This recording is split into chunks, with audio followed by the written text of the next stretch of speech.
Imagine waking up tomorrow owning one of the largest cold storage warehouses in the country. No employees you've met, no customers you've spoken to. Just a silent building sitting somewhere off a highway, humming quietly at -20 degrees. At first glance, it looks like nothing. A grey box surrounded by trucks. But inside that box sits something most people never think about. Billions of dollars of frozen chicken, vaccines, ice cream and pharmaceuticals, all depending on your ability to keep the temperature exactly where it needs to be. Here's the strange part. If the power goes out for even a few hours, you don't just lose electricity. You could lose millions of dollars in inventory that isn't even yours. And that single fact is the reason this industry behaves nothing like a normal warehouse business. But that's not even the strangest part. Because near the end of this video, you'll discover the one hidden reality almost nobody talks about when it comes to owning a cold storage facility. The one detail that decides whether an operator gets rich or gets buried in debt. And once you hear it, you'll never look at a frozen food aisle the same way again. So let's start with the basics, because most people completely misunderstand what this business actually is. A cold storage warehouse is not a freezer.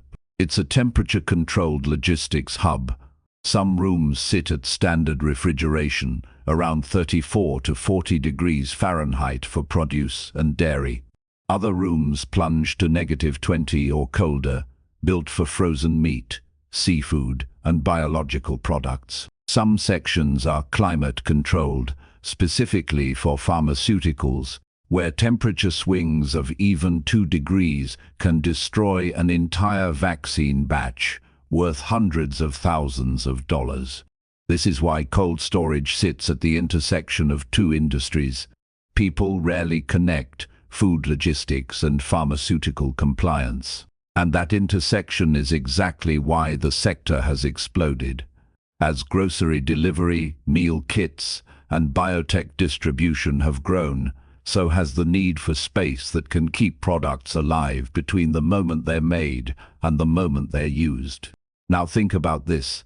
Every steak in a supermarket freezer, every dose of insulin in a pharmacy, and every frozen pizza in a delivery order passed through a facility like this at some point. The industry is invisible by design. Nobody wants to think about where their frozen shrimp sat for 3 weeks before reaching the store. But someone owns that building, and that person is quietly running one of the more disciplined businesses in modern logistics. So who actually owns these things? This is where ownership models get more interesting than people expect. At the top sit massive public logistics companies, giants that operate hundreds of facilities across multiple countries, serving national grocery chains and food manufacturers under long-term contracts. Below them are regional operators, mid-sized companies that might own 5 to 20 warehouses concentrated around ports, highways, or agricultural regions. Then there are private equity-backed platforms which have aggressively bought up smaller independent warehouses over the past decade, betting that consolidation and automation will drive margins higher. There is also a category most people never consider: captive facility. These are warehouses owned directly by grocery chains or food manufacturers, purely for their own supply chain, never renting space to outside customers. And finally, there are government and quasi-government cold chains used for emergency food reserves, agricultural stabilization programs, and, as the world learned during the pandemic, vaccine distribution networks. Each ownership model faces a different version of the same core challenge. Corporate giants compete on scale and technology. Independent operators compete on location and relationships. Private equity platforms compete on efficiency and consolidation. But every single one of them is playing the same game underneath, keeping product cold, keeping contracts full, and keeping the lights on. Literally. Now here's where it gets real. What are you actually buying when you purchase a cold storage facility? You're not just buying a building, you're buying an entire microclimate. That includes industrial refrigeration systems, ammonia or CLA-based cooling loops, insulated panel construction, specialized dock doors designed to prevent temperature leakage, and backup power systems capable of running the entire refrigeration load if the grid fails. You're also buying racking systems engineered for freezing environments, forklifts rated for sub-zero operation, and increasingly automated storage and retrieval systems that can move pallets without a human ever entering the freezer. Then there is the invisible layer, licensing and compliance infrastructure. Facilities storing pharmaceuticals need specific certifications. Facilities storing food need to meet strict safety regulations tied to national food safety frameworks. And facilities near ports or handling imported goods often need specialized customs and bonded storage licensing. This is the part most outsiders miss. You're not buying steel and concrete. You're buying the legal and technical right to be trusted with products that can't fail. So what does it cost to build one of these from scratch? Depending on size, location, and temperature specifications, a modern cold storage facility can run into the tens of millions of dollars, sometimes exceeding $100 million for the largest automated hubs.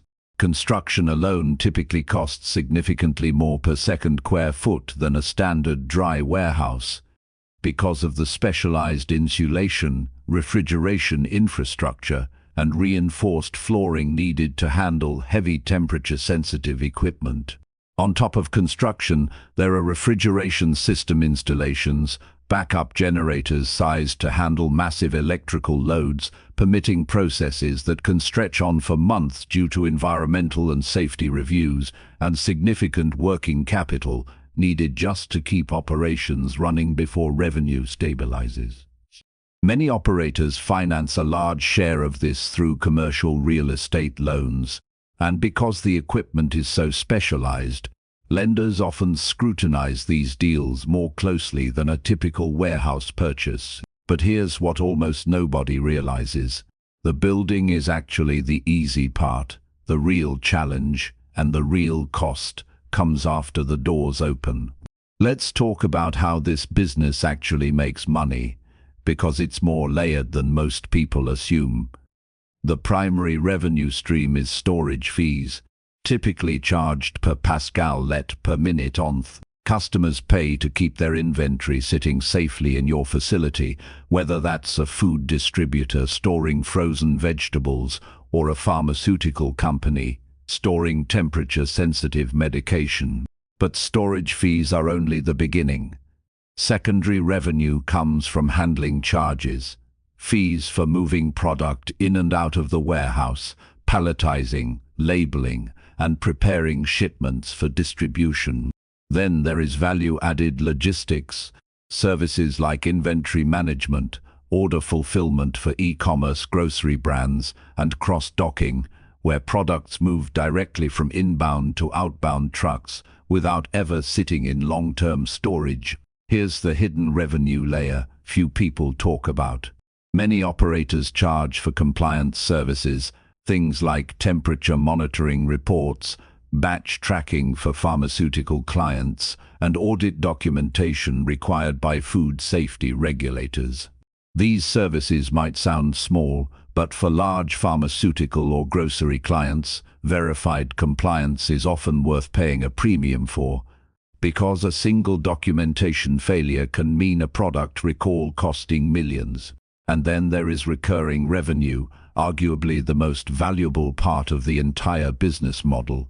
Long-term storage and logistics contracts, sometimes running 3 to 5 years, create predictable, stable cash flow.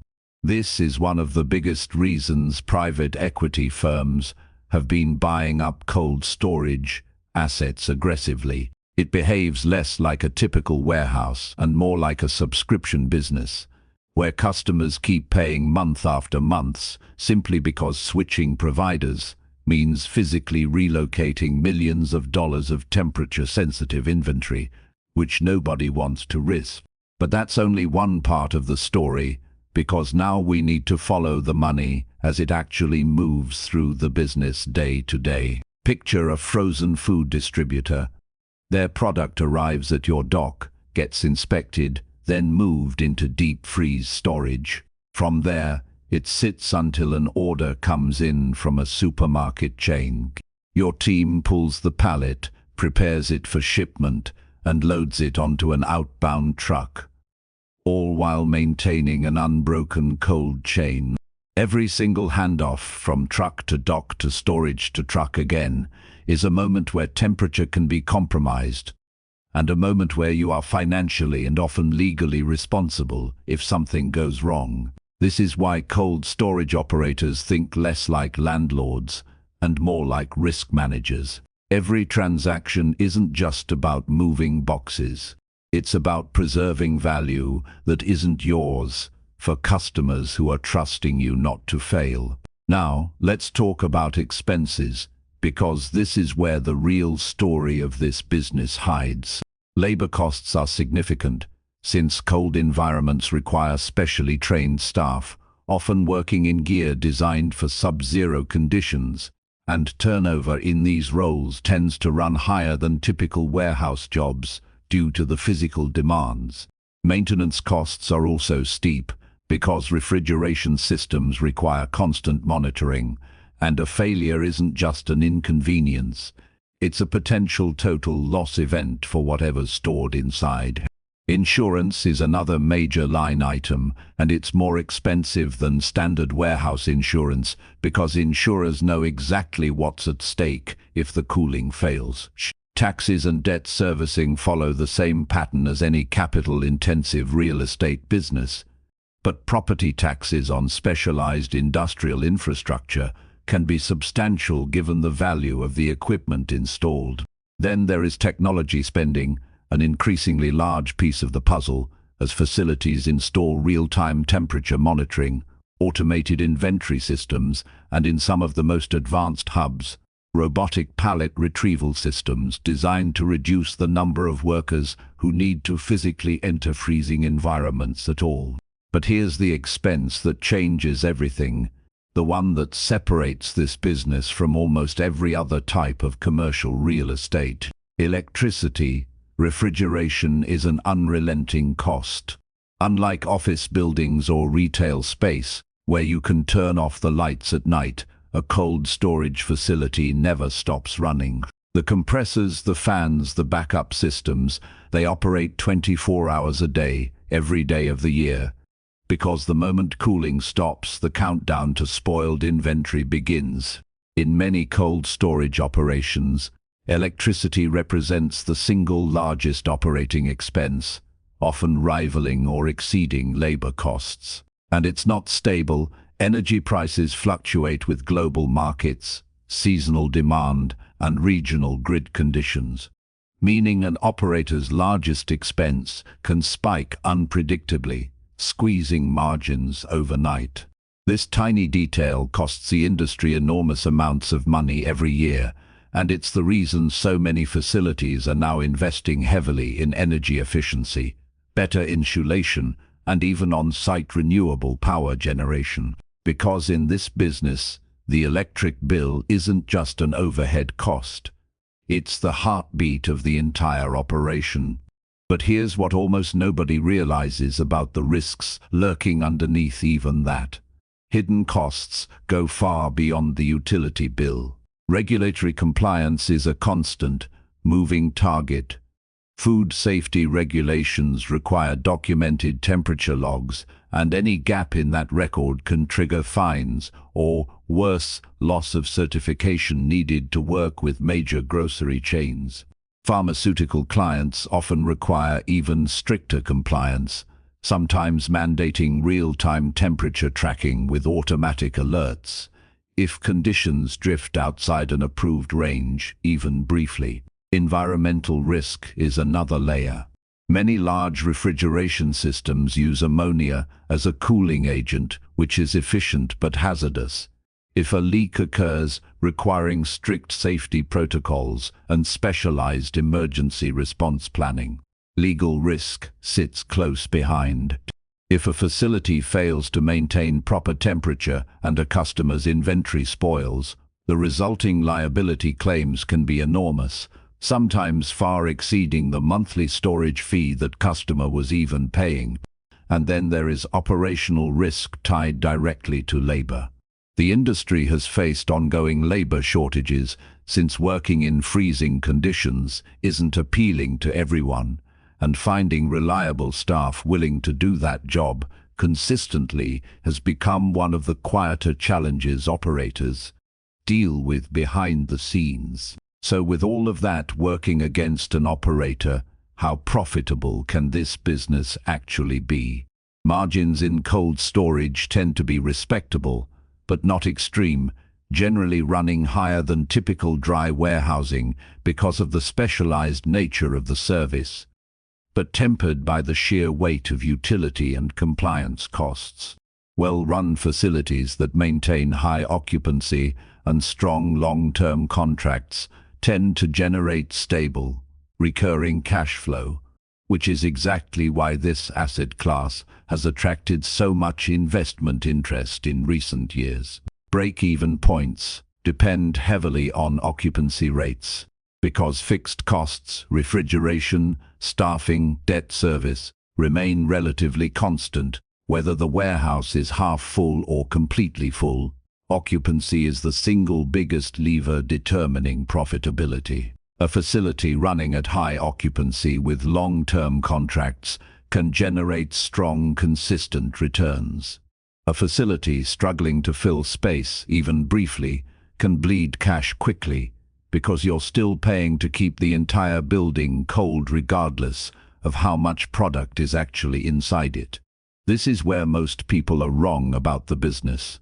They assume more space simply equals more revenue. In reality, empty cold storage space is one of the most expensive types of empty space that exists, because you're paying full refrigeration costs for product that isn't even there. And that leads directly into why some of these businesses fail.